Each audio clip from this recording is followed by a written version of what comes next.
Artificial Intelligence, where we are discussing fuzzy logic. In the previous class, we discussed about linguistic variables and some basics of linguistic variables, how to represent linguistic variables, different terms associated with linguistic variables, like variable set of terms, syntax rules, semantic rules, and what these uh, are going to mean.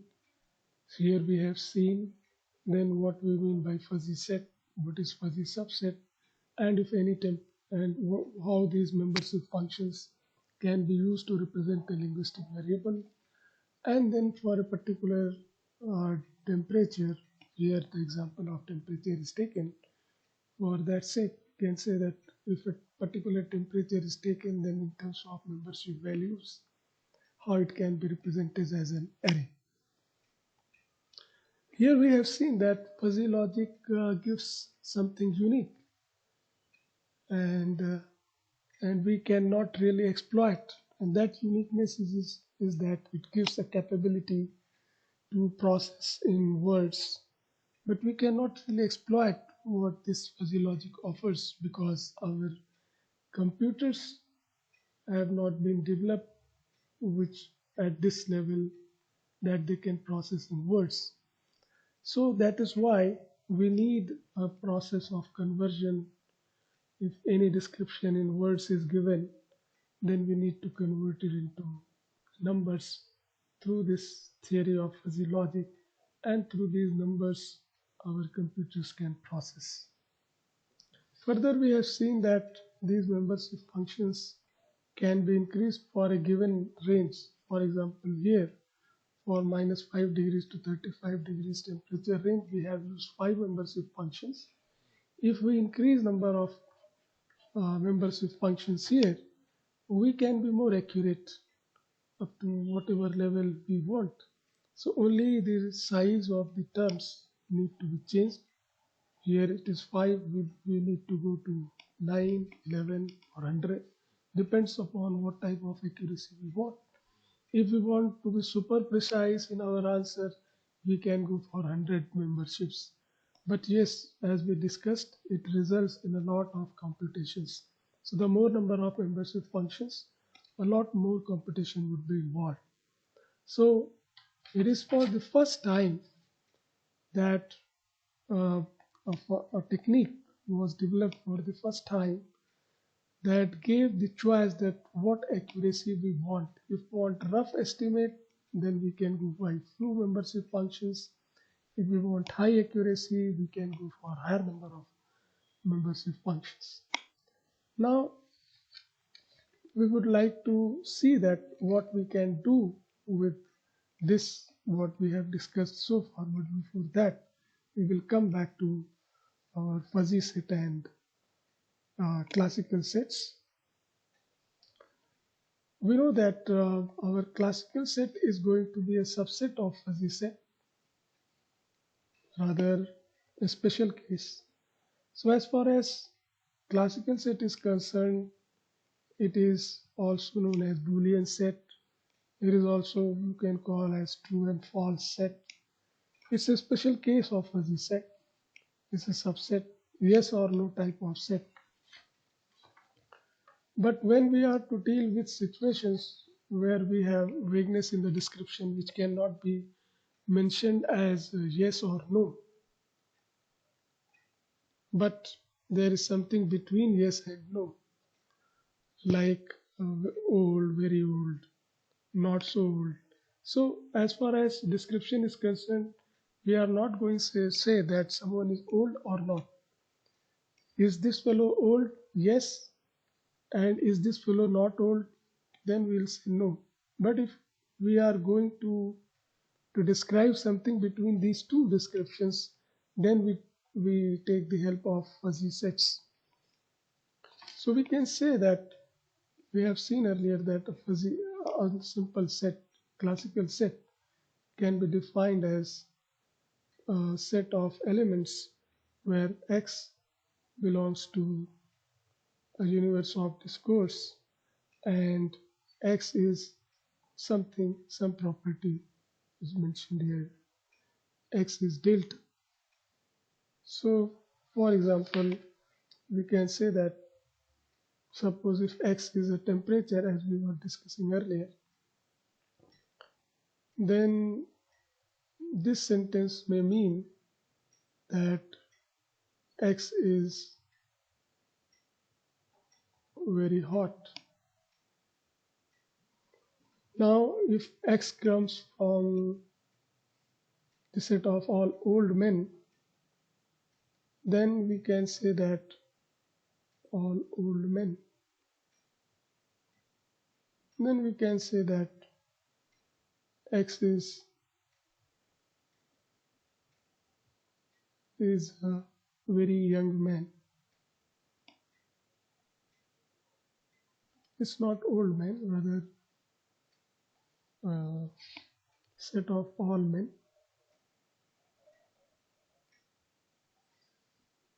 Then we talk about X is very old man, something like this. This is what is meant by this description. But if we go for fuzzy sets, which we also indicate like this, then specifying only this element is not sufficient. We cannot give this just X, rather we'll have to specify, we also need to specify a membership function mu x, mu ax. Here again, x belongs to x universe of discourse, and mu x belongs to mu ax, we should say. Mu ax belongs to the closed set, closed interval of 0 and 1. So these values of mu are coming from between 0 and 1.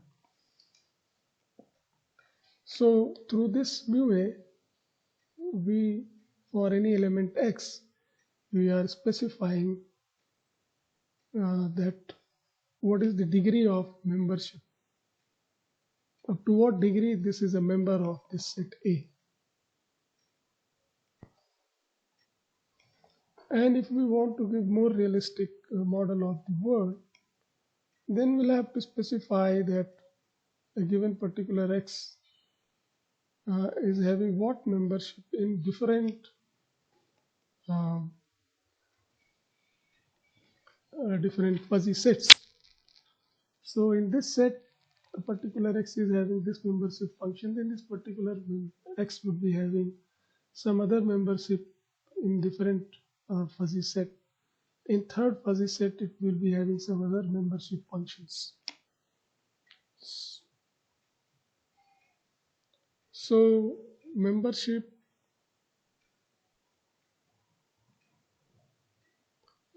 function mu a x quantifies, this we have discussed earlier, but I am revising it, the degree of membership, degree of membership of x in A, in this fuzzy set A. And now we see that since this A is now a linguistic variable as we have seen, then we can modify its meaning.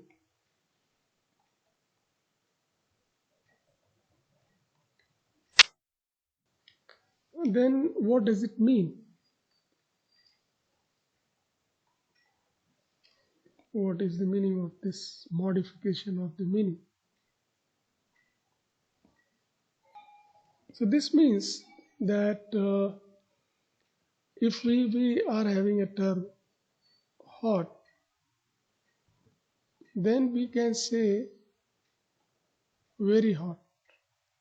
This adjective very is going to change its meaning to very hot. In case of this is about fuzzy logic, fuzzy set. But if you have a crisp set and you know that uh, that something is very hot, then you can either tell that a given x is either hot or it's not hot. But you cannot say anything about this x, whether it is very hot or not. So in case of crisp set, this is crisp set.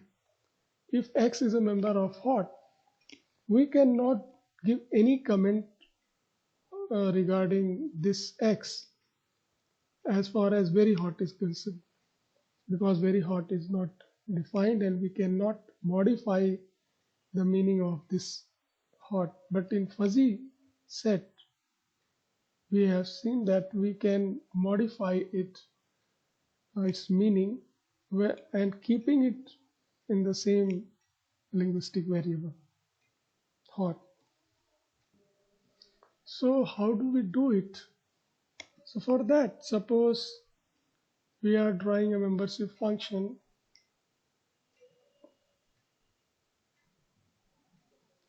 and it is membership function values are going to be between 0 and 1,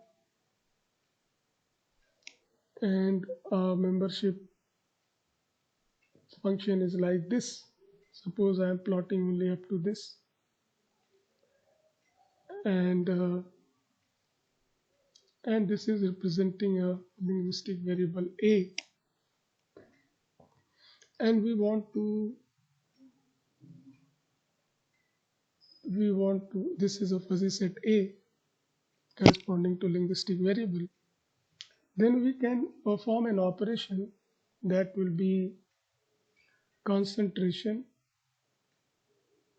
and this may go like this. So suppose this fuzzy set is corresponding to a linguistic variable hot, and I want to concentrate this. So this we are calling concentration, and then this will mean very hot.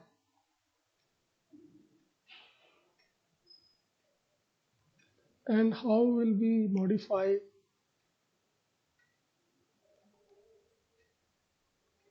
this membership function? So whatever is the membership value of x in A, we are going to take it square, and this gets concentration. If any value between 0 and 1 is taken, and we are going to make it square between 0 and 1, then value is going to be less, that we know. So compared to this, it will be lesser. And similarly, we can have a function, a modification, which means dilate or dilation, and this we can call as dilation,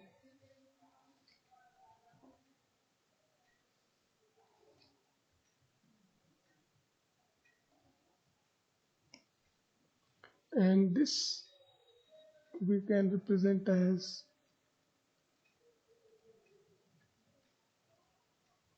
square root. And here, if we are going to take square root of any value between 0 and 1, then we know that its square root will be having higher value here, and this will be giving higher values. Now suppose mu ax is going to represent, is known as, for example, bright or old or cold and so on. These we know, and we want to know about very. So if it is bright, then very bright. If it is old, then very old. If it is cold, then very cold. Then we can use this function, this one, and it will be mu a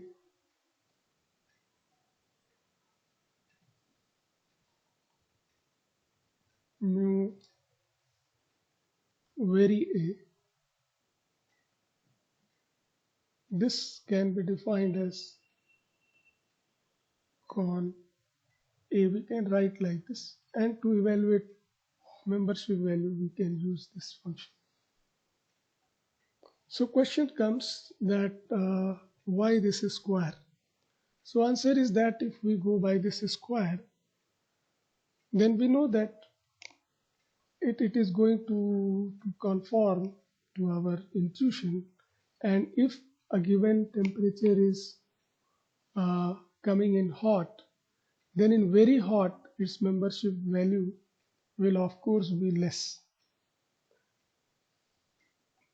Then question comes that is it only to the power 2 which is to be used for very a, means very bright, very old? So answer is no. Anyone, as we have discussed that it is perceptional. So person to person the perception may vary, and someone may suggest that instead of 2 we can use 2.1, 2.2. It is even it may be 1.8 higher than 1, so that membership value in that is going to be less. That's all.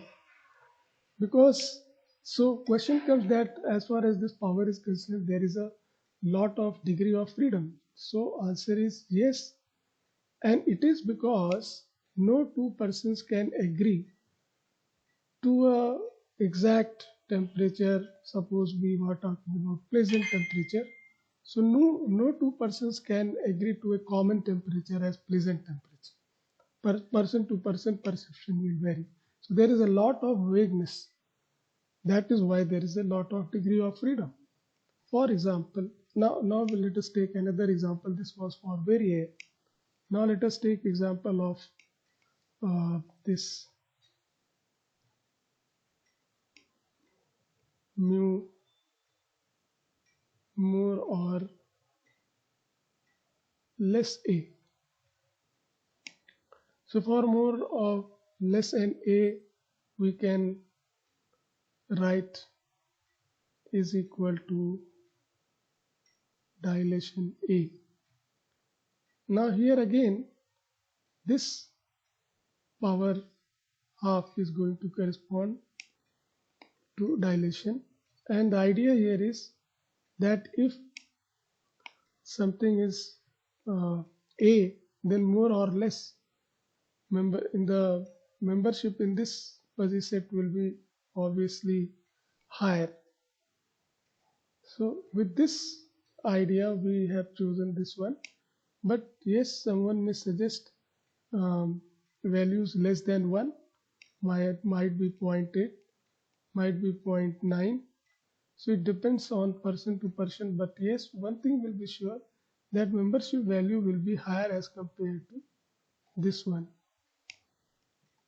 Then we can talk about another linguistic hedge like very a. Then for this we can say concentration concentration A is going to be double. Again, it's going to conform to our intuition. One point is here that why we are writing like this. So it's because this is a convention. Otherwise, everything is to be represented in terms of membership value mu. So when we say dil A, then this means that we are going to ultimately mean this. And if a membership in con A is going to be suppose 80%, then in this the membership will be obviously less than 80%.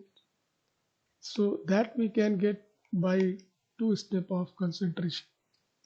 Hence it corresponds to our intuition. And I should again say that these are going to correspond to our intuition. These powers are indicative and they can have some variation because human thinking is having a lot of ambiguity, vagueness, subjectivity. No one going to agree to single value. Hence, this whole idea is going to correspond to the is able to model the human thinking.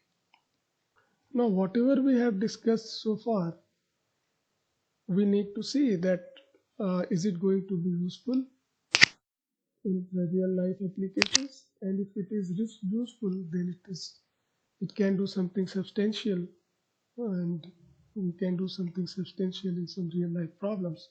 So we'll see some real life problems also in the next lecture. Thank you.